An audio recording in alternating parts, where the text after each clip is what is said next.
Hello everyone, and how's it going today? I hope you guys are all having a fantastic day. So, today is another one of those times where I just want to speak my thoughts and hope that maybe somebody will agree or find what I have to say interesting. In recent news, Cadillac has been hailed for unveiling a new business model that could potentially change the face of the automotive industry. More specifically, Cadillac has been credited with creating a business model where a consumer basically pays a monthly membership and they are free to drive any vehicle in the Cadillac fleet that they so please. So for example, they pay, let's say, $5,000 a month, and for the summer months they can pick out an SUV. For the winter month, for the fall, they could pick out like a CTX, so on and so forth, like whatever the hell they want. And you know, that's cool. And everybody's like, yeah, that's awesome, that's so new, that's so great and fantastic, and whoa, that's big news. But really, I'm just sitting here, and as much as I like GM, I am hoping that this will disastrously fail. Why am I hoping this will disastrously fail? Because it's a business model, I think, that will create stupid drivers and will ultimately destroy driving and the concept of the car as a machine. See, there are two kinds of people. There are the kind that acknowledge a car as a piece of machinery. Some people look at it as a piece of equipment, where it's like a bandsaw or a chainsaw or a welder or something like that. It has to be taken care of. And some people acknowledge it as a creation by mankind, which is beautiful, which has a purpose, which is engineered to get you from point A to point B, and it must be taken care of. And there's the other people that treat the car like an appliance. There are people out there who buy cars, who lease cars, like they're fucking toasters and fridges, man. They buy it, they expect it to work. After it breaks, oh, it's broken, gotta get a new one. So how does this turn into like a road experience? Or how to experience the roads? Well, you see, people who treat their cars like machines, when you're operating a machine, you have to do so safely. Okay, I'm not saying you have to wear safety glasses and you have to wear welder's gloves and you have to wear a nuclear biological chemical suit or anything like that, right? What I'm saying is there are certain standard procedures which you cannot ignore if you want to stay alive and if you want everybody around you to be happy. Okay? Does that make sense? So, let me delve into this a little deeper. If I stop at a stop sign, well, if there's a stop sign, I will stop. And I will look left, I will look right. If there's something ahead, I will look ahead. I will look for any cars, where they're going, what their intended direction is, if they're about to turn, how fast they're going. Okay, so I gauge their speed, how far away they are, so I gauge how distant they are if I have time, for example, to move out of the stop sign. And if I'm uncertain about any element of that, I do not go through the stop sign. Okay? So there's a guy down the road and I can't ascertain how fast he's going. I will stay at the stop sign until he passes, and that might be 30 seconds, and I might have been able to go like 20 times already, but I was uncertain, so I won't go. People who treat cars like machines, I think, are more inclined to do things like stop at a stop sign and analyze the situation and then go. Whereas people who treat the car like an appliance and the law as like rules of using the appliance or how to use the appliance, they will stop at a stop sign, they see their, if they even stop at a stop sign, they will just look around, they see their immediate vicinity is clear, and they will go. Right? That's a huge problem. You know, what else? Like turn signals. People don't use their turn signals right. Let's say I want to make a turn. Well before the turn, right? Like maybe 100 feet before the turn at least, I turn on the turn signals. I then do the turn, and then after my steering wheel returns to the normal position where I completed my maneuver, I turn the turn signal off. Okay? Or when I change the lane, you know, I look in the mirror, is it clear? I turn on the turn signal. I look in the mirror. Is it clear? I move into the lane. Once I finish moving into the lane, I turn the turn signal off. That way, I'm 100% certain that A, it's clear, B, everybody sees my intentions, and C, everybody can see my intentions as I'm doing it. And then when I'm done, I turn it off. I will use my turn signal from start to finish in a maneuver. Not as I'm turning, not just before I'm turning, not after I turned, but for the entire duration of the turn. Okay, because I'm 100% certain, and this is the safe way to go about it. So, you know, and people who treat cars like appliances, they just use the turn signal because, oh, the law says so at the stop sign. They might even forget to use the turn signal. Hell, they keep left on the highway and they don't even move to the right side because they can't be bothered, because a car is a toaster. Like a toaster toasts bread, a car gets you from point A to point B.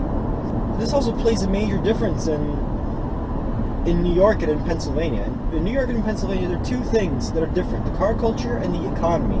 And they all play a role on the roads. New York, I can't say anything 100% certain because New York is an entire super clusterfuck. You get people who buy cars, used cars, to be beaters, to get them from point A to point B, aka appliances.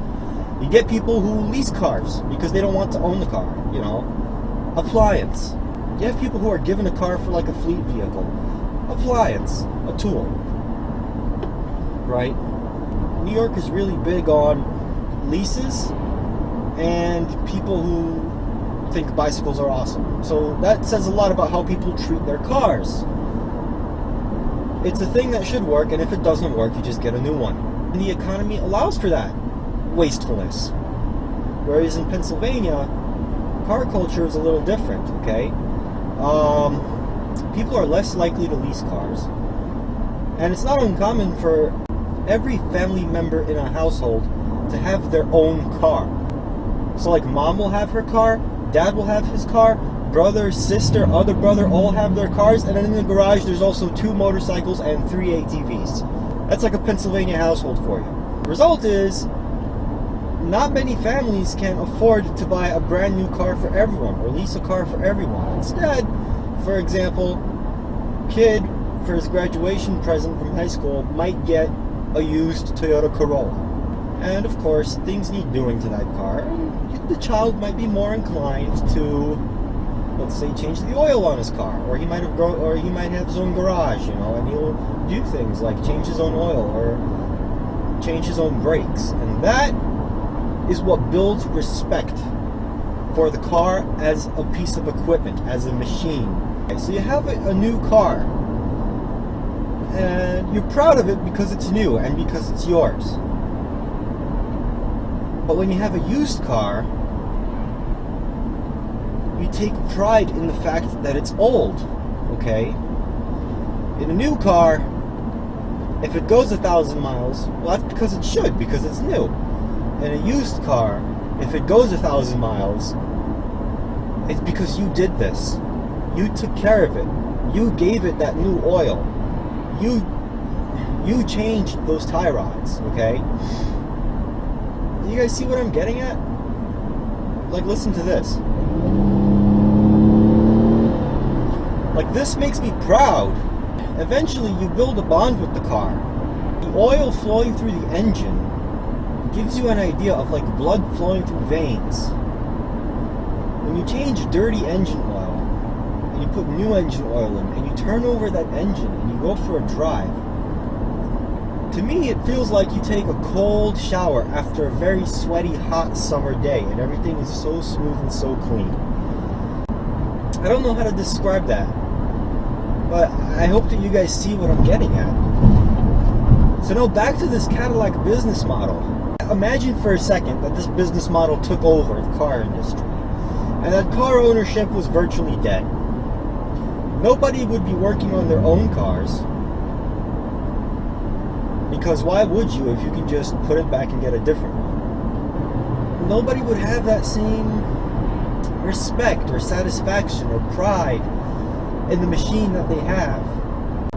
And that in turn leads to negligence and danger on the roads, because people don't appreciate themselves what they do in their machine, okay?